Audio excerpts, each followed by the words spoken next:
यूँ तो मवेशियों को बहुत सी बीमारियां लाक हो सकती हैं, मगर एक बीमारी जिससे मवेशी को बचाना बहुत ज़रूरी है वो है मास्टाइटिस यानी सोजिश हैवाना। हम आप इसे साड़ू के नाम से भी जानते हैं। दरअसल ये बीमारी मवेशी के थनों की सोजिश है, जिसके नतीजे में मवेशी के दूध की पैदावार कम हो जाती है और आप जानते हैं दूध कम तो मुनाफा कम। सबसे पहले हम देखते हैं एक मवेशी में साड़ू की किस्में क्या होती हैं। एक तो होता है ज़ाहिरी साड़ू और दूसरा पोशीदा साड़ू। देखते हैं ज़ाहिरी साड़ू की अलामतें क्या हैं। हैवाने पर अचानक सोजिश, हैवाना गर्म और सुर्ख हो जाना, हैवाने को छूने से जानवर का दर्द महसूस करना, जानवर को बुखार भी होना, दूध में पीप, खून और छिछड़ों का नमूदार होना, दूध की रंगत और शक्ल में तब्दीली से बज़ाहिर कोई अलामत नज़र नहीं आती, मगर ख़तरात अपनी जगह लाहक होते हैं। पोशीदा साड़ू की अलामतें भी पोशीदा होती हैं। इसके अलावा पोशीदा साड़ू थन में नाड़ पैदा करने में बड़ा किरदार अदा करता है।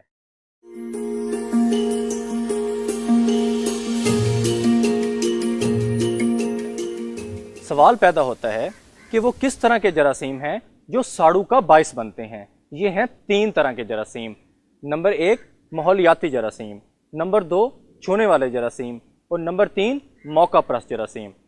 माहौलियाती जरासीम मवेशी के इर्द गिर्द होते हैं, मसलन गोबर, कीचड़ और पराली वगैरह, जहाँ से ये जरासीम थन के सुराख में दाखिल होकर साड़ू का बाइस बनते हैं और यूं जानवर बीमार हो जाता है। जबकि छूने वाले जरासीम मवेशी को आम तौर पर चुवाई करने वाले के गंदे हाथों से लगते हैं। मौका परस्त जरासीम तो जैसे मौके की तलाश में रहते हैं, मसलन अगर किसी भी वजह से हैवाने पर या थनों पर जख्म हो तो माहौलियाती जरासीम को मौका मिल जाता है और वो यूं मवेशी के थनों में दाखिल हो जाते हैं।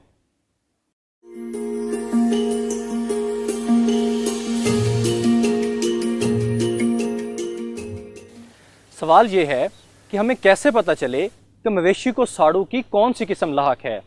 तो पहले हम पोशीदा साड़ू की तशखीस करते हैं। इस टेस्ट के लिए हमें सिर्फ 3 चीज़ें दरकार हैं।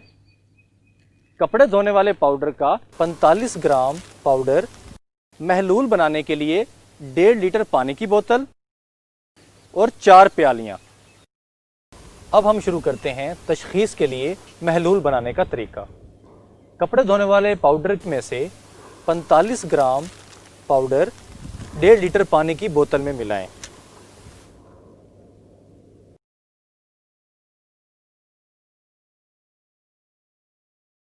और अच्छी तरह बोतल को हिलाएं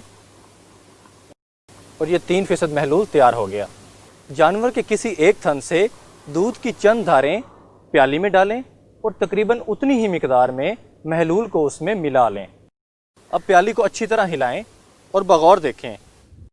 अगर दूध की शक्ल और रंगत बदल गई है, इसका मतलब है मवेशी को साड़ू है। अगर फिर भी शुबा हो तो वाज़ेह यकीन करने के लिए इस दूध को कच्ची और साफ़ ज़मीन पर उंडेलें। अगर छिदियाँ नज़र आएँ तो थन में साड़ू पक्का है। इसी तरह हर थन के लिए अलग अलग साफ़ प्याली में ये तरीका दोहराएं। अगर दूध की रंगत और शक्ल ना तब्दील हो तो मतलब थन साड़ू से महफूज है। पोशीदा साड़ू जांचने के लिए आप अपने मवेशी में ये तरीका हर महीने में 2 बार दोहराएं। पोशीदा साड़ू चेक करने के लिए आप चाहें तो तैयार शुदा महलूल का तरीका भी इस्तेमाल कर सकते हैं, जो कि मार्केट में CMT किट के नाम से दस्तयाब है। पोशीदा साड़ू का इलाज नहायत सस्ता और आसान है, लेकिन मुनासिब तवज्जो ना होने की सूरत में ये ज़ाहिरी साड़ू की ख़तरनाक बीमारी बन सकता है।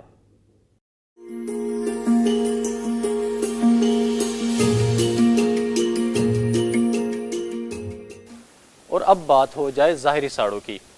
सोजिश ज़दा हिस्से पर दर्द होने की वजह से जानवर को हरकत करने में, ख़ास तौर पर बैठने में तकलीफ़ होती है। पूरा हैवाना या कोई भी मुतासरा थन बमाए झिल्ली सोजिश के बायस सख्त और कई गुना बड़ा हो जाता है। अपनी इंतहाई शक्ल में वर्म ज़दा थन से दूध की कुदरती हालत तब्दील हो जाती है। दूध की फुटकियाँ और छिड़ियाँ भी बन जाती हैं। दूध पतला और जर्दी माइल हो जाता है और बाज़ औक़ात दूध में खून भी आता है। जानवर को बुखार हो जाता है اور دودھ کی پیداوار کم ہو جاتی ہے۔ بیماری بڑھنے کی صورت میں پھٹکیاں اور چھڑیاں اکثر تھن کے منہ کو بند کر دیتی ہیں۔ حاصل شدہ دودھ نہایت نمکین اور بدبودار ہو جاتا ہے۔ سوزش حیوانہ کی اس شدید حالت کو انگیاری بھی کہا جاتا ہے۔ اگر آپ کے جانور میں ان میں سے کوئی ایک علامت یا علامات موجود ہیں تو فوری طور پر اپنے قریبی ویٹنری ڈاکٹر سے رجوع کریں۔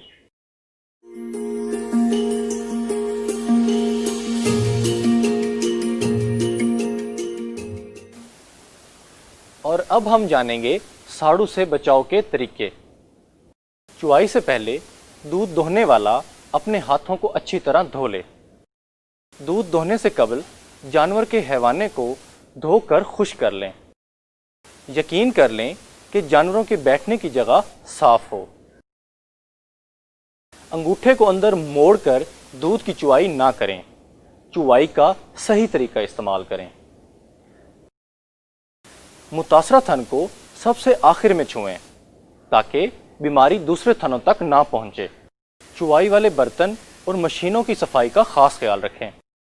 دودھ دھوتے ہوئے تھنوں کو دودھ کے جھاگ، مکھن یا گھی سے ہرگز نرم نہ کریں، کیونکہ ایسا کرنے سے ساڑو کے جراثیم اور زیادہ بڑھ جاتے ہیں۔ چوائی کے بعد یقین کر لیں کہ کسی تھن میں دودھ نہ رہ جائے۔ تھنوں کو اچھی طرح خالی کر لیں۔ چوائی کے بعد تھنوں کو جراثیم کش دوائی میں ڈبوئیں۔ چوائی کے فوراً بعد جانوروں کو خوراک دیں تاکہ وہ نیچے بیٹھنے سے گریز کریں۔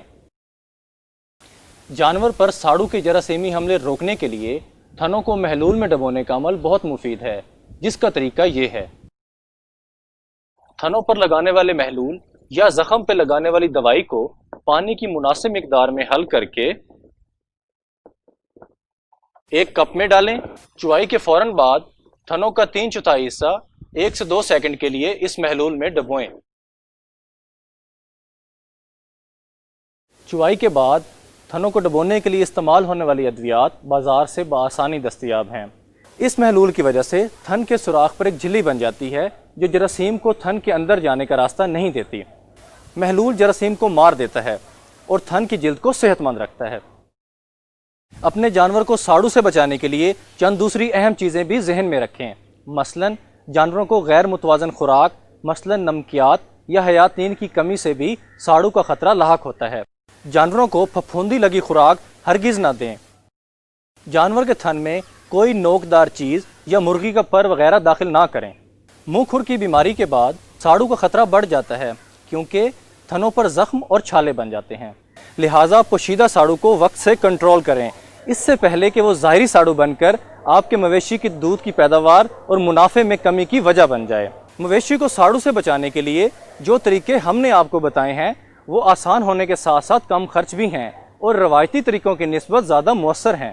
یاد رہے، DRDF ڈیری فارمر گائیڈ آپ کے ڈیری فارم کی ترقی اور وہاں پہ موجود مویشیوں کو بیماری سے محفوظ رکھنے کے لیے مؤثر اقدامات تجویز کرتی ہے تاکہ آپ دودھ کی زیادہ سے زیادہ پیداوار اور بہترین منافع حاصل کر سکیں۔ تو پھر اپنے مویشیوں کی دیکھ بھال ابھی اور آج، کیونکہ احتیاط ہے بہترین علاج۔